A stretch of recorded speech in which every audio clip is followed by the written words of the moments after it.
Good morning. Welcome to 10 on the Edge with Dr. CeeJay Adams, 10 on the Edge of the Evolutionary Enlightenment. I am going to begin us with 5 minutes reading from the Evolutionary Edge blog.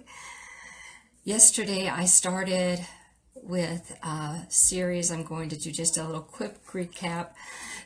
You may have heard this yesterday, but this story is told that in ancient days all people lived together in harmony on earth, speaking the same language. In time, they traveled east to the country of Shinar, where they prospered. Rejoicing at their ability to manifest everything they desired, they decided to build a tower that reached into the highest heavens. It is said that God looked down from heaven and was displeased. Genesis 11:3-6 says, "And they said, 'Come, let us build ourselves a city, and a tower whose top is in the heavens.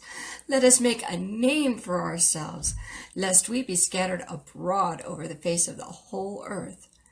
But the Lord came down to see the city and the tower which the sons of men had built. And the Lord said, 'Indeed, the people are one, and they all have one language. And this is what they begin to do? Now nothing that they prosper to do will be withheld from them. Come, let us go down and there confuse their language, that they may not understand one another's speech.'" Some call this story divine fact. Others call it speculative fable. Regardless the perspective, this story holds 4 vital keys to navigating on the evolutionary edge of enlightenment. Many spiritual leaders, scholars, and philosophers have said that the journey of humans on earth is to remember, to come back to that place of recognizing the divinity within.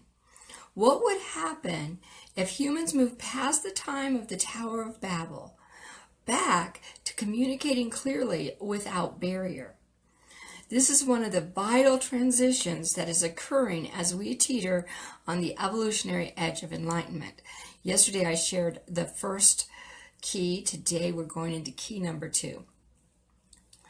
Attachment to words may block you from your greatest desires. For some reason, the God represented in this story did not want the people to achieve that which they desired. As the people spoke one language, it was said, "Now nothing that they prosper to do will be withheld from them." As the people communicated and understood each other, they were able to create with unlimited ability. Yet by merely confounding the people's ability to use words, all progress was halted. The tower into the heavens fell, and the people were scattered all over the world. But why? These were people who to this point had deeply loved each other.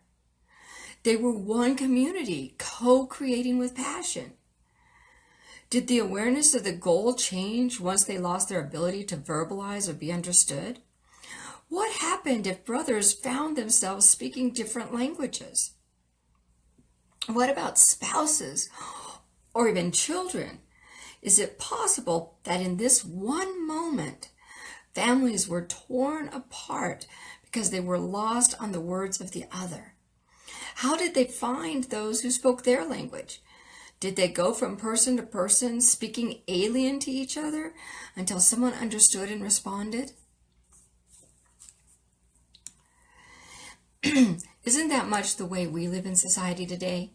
We gather with people who speak our language, either literally or figuratively. We form our labels, our cliques, our tribes based on words that they use. In the United States, for example, the majority of people speak the language of English. Yet many dialects have formed across the nation. In fact, within each dialect are many sub-dialects. Imagine 2 women traveling together on a train for 5 hours. One of the women comes from a conservative Christian perspective. The other woman is a leader in the burner community. What would happen? Well, first, Perhaps you need to know that the burner community is a subculture of people who created connections through attending the Burning Man event held annually in Nevada. The Christian may begin to put up emotional shields because of the style of dress, informal dialect, and expletives coming from the heathen. On the other hand, the burner woman may be laughing in her head about the silly muggle sitting across from her. Both technically speak English, yet they do not understand each other's use of those words. Coming from these divided perspectives, both will communicate from the position of defense, watching closely for every offense. As a child, I learned that love is not easily offended. Thus, the above actions cannot lead to love, but rather separation. Imagine now that these women were living according to evolutionary enlightenment. What might they talk about? How might they interact with each other?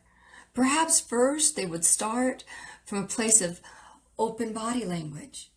Body language in general is spoken the same or similar across cultures. There are differences, just not as many as found in the spoken word.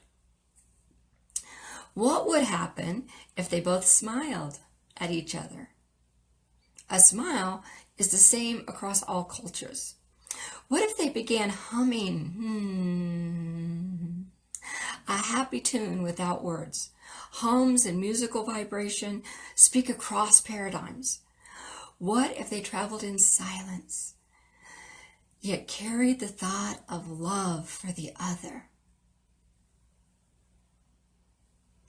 The power of thought can be experienced by others, often through synchronicity and telepathic communication. What if one woman pointed out the window at children playing in the park? Wouldn't both women most likely smile in loving memory? Learning to communicate effectively without words is the next frontier. Key number 2, learning to communicate effectively without words is the next frontier. Welcome to 10 Minutes on the Edge. That was a pre-reading from this week's blog, Thriving on the Evolutionary Edge, Communicating Across the Paradigm Divide. So we're going to hop in there, and I'm seeing people already commenting, and I'll put on my glasses so I can read what you're saying here in just a minute. But the meme that I put out today to promote today's session was, "The judgment in your eyes stabs deep into my soul." The judgment in your eyes stabs deep into my soul. And the statement I put out with that is, what are you telecasting? What are you telecasting? I meet you before I meet your words. You meet me before you meet any of my words. What I'm telling a person begins the minute they feel my energy. I telecast. Telepathically, telekinetically, tele means, right? I send it out before I even say a word. So I'm going to take a moment and I want to telecast to you.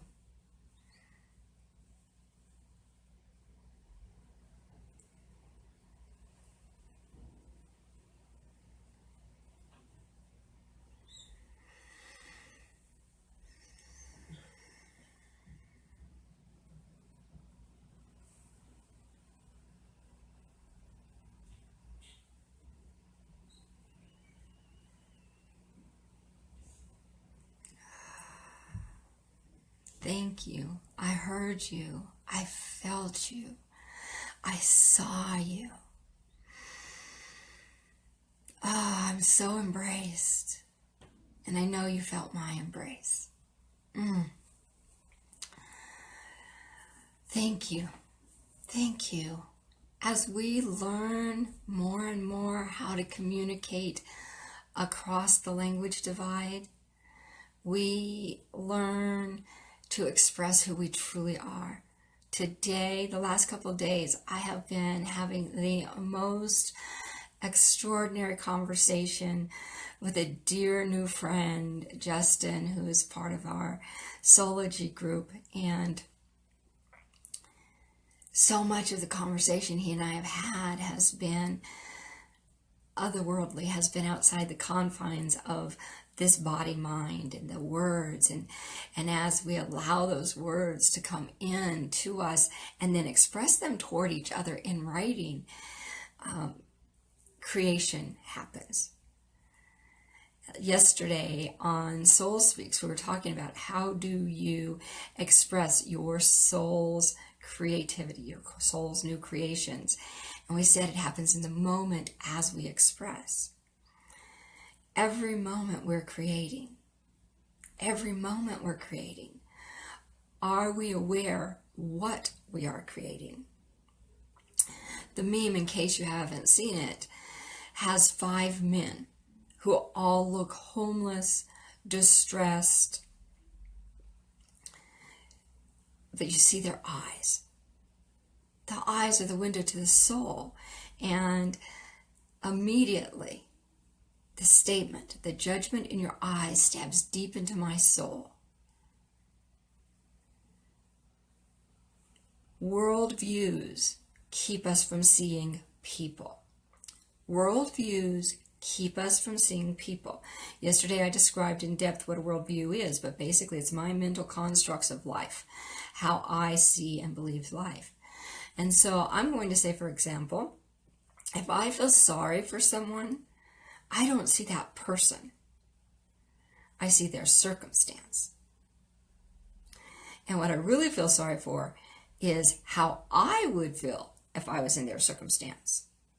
If I see someone who's homeless and I feel sorry for that homeless person, what I'm really saying is, oh my God, I don't ever want to be there. I would feel sorry for me if I was there. And there's a judgment in that, right? Feeling sorry for someone doesn't see that person.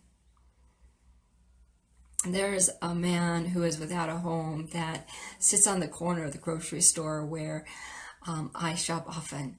And every time I get to the stoplight and he's sitting there, I smile and we share these eye dialogues.